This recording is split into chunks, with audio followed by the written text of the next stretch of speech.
This is the CC Hub City Parent Handbook Orientation Briefing. The welcome letter.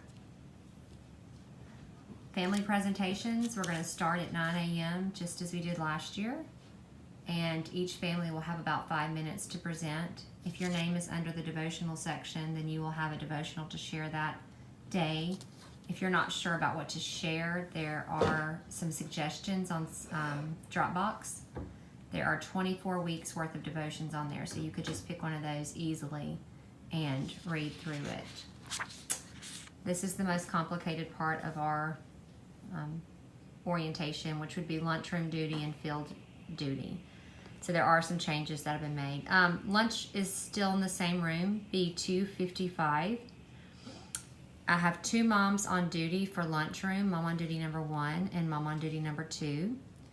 There is an asterisk beside mom on duty number 1 because this mom will stay inside the entire lunchtime. So you'll have to check those dates. This mom will be in the lunchroom the entire lunchtime from 12:15 until 12:55. So at 12:15, children can either come to the lunchroom and eat their lunch, or they can go outside to the field. Children have to be with an adult at all times. Children can eat lunch in any of the rooms that we are using. However, there has to be an adult in there who is responsible for those children. And if the adult leaves, the children must leave as well. You are to keep your children within sight of you during lunch. If 2 of your children say want to go eat lunch with their friends, I need you to please find that mother and ask that mother if they would be willing to watch your child. And at that point, the child is under that parent's authority. The child should never be allowed to run and go find a mom on their own. They should always be with an adult that knows that that adult is responsible for them. So again, please keep your children within sight or give them to another parent for that time. If you're unable to do one of your duties, either lunchroom or field, it is your responsibility to talk with someone, and please let me know so that I can make sure that we have all those posts covered. Lunchroom duty consists of watching the children play in the lunchroom after lunch has ended. This will be from 12:15 to 12:55. The mom on duty with the asterisk beside her name is responsible for staying in the lunchroom during this time. At 12:55, they will need to make sure that the children are with a parent that is going to be responsible for them. Similarly, we have field duty. Since we are unable to use the gym this year because they are renovating and for some other reasons, we are going to play in the soccer field outside.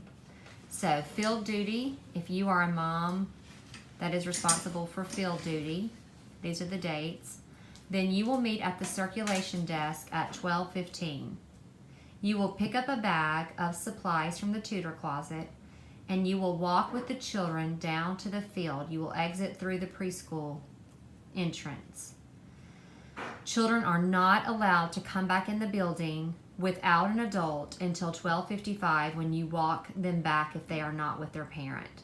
So from 12:15 to 12:55, they are not allowed to come back in and get water. They're not allowed to come back in and go to the restroom unless a mom walks them back in. And again, it needs to be through the preschool entrance, not through the gym entrance.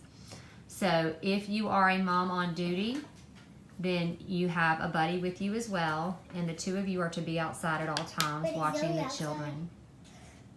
Also, in case of it being too hot, too cold, or rainy, we will go to the student cafe or the refuge at 12:15. So if you're a mom on duty one of those days when it's pouring rain, instead of walking the children to the field at 12:15, you will walk the children to the refuge or the cafe at 12:15. You'll notice throughout this whole handbook that no child is to ever be anywhere without an adult.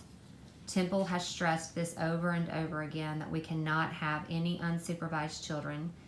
Even the challenged children are being required to remain with their tutor at all times. All right, here were the foundations classes. Since we have such skewed ages again, we truly only have one true obesitarian class, and the rest of the classes are very mixed. So I didn't label them abecedarian, apprentice, journeyman, or masters. These are the essentials classes. Sick child policy has not changed. I will not take time reading that. The discipline policy has not changed. Inclement weather policy has not changed.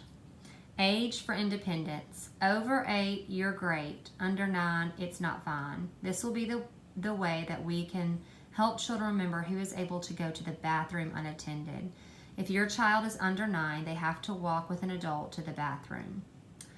As far as the Oasis and Cafe, your child is not allowed to go there ever without an adult, under no circumstances.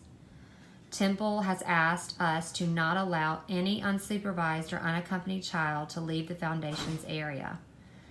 It's nice to know that Temple does not require us to purchase our own insurance, and if we start becoming too much of a liability to them, they may require that we do that, which would result in increased program costs. On this note, it is also CC's best practice that parents go with their youngest child to class each week. Parents need to be with the youngest children as much as possible. If you walk into a class and there are 4 other moms, then possibly you could ask one of those moms to watch your child for the day, and you would go to another child's class. Any parent in any class has the blessing to get to discipline the children that are in that class. If children are needing some extra attention, then any mama in that class or any daddy in that class gets to be blessed by helping that child know that they need to pay attention. The tutors will do the best they can, but we need the parents to step up in this area and help our tutors with those children that need extra attention. Our statement of faith has not changed. Other notable items that have changed, the main one of this is going to be at the bottom, which is that presentation topics will not be provided this year. The purpose of presentation is written in the core by Lee Bortons. It says presentations are not about the material presented, they are about building the child's confidence and poise. Part of our mission statement is to know God and to make Him known. And that's what presentations help our children practice, is how to make something known. So we will not be giving assigned presentation topics. The child has the freedom to choose something that they are passionate about, something that interests them, something that they have been studying lately, a place they have gone. They have the freedom to present that to their classes. Older classes, we're going to work on presenting from a keyword outline a little and work on organizing our thoughts. I would encourage you, if you are struggling with coming up with a presentation topic, to speak with your tutor. The tutor's role is to support the parent. The parent's role is to teach the child. We are here to model for you how you can teach at home.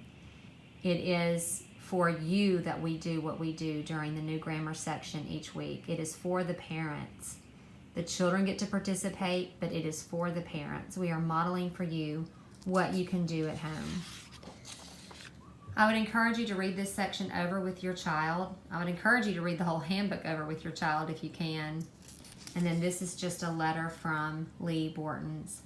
The only other thing that I failed to mention is that when we enter the building on Mondays, we do need to park on the preschool and children's entrance side, and we need to enter the building through the preschool department. And our morning assembly will be starting at 9, so make sure that you're there in time to park there, come upstairs, and get settled in.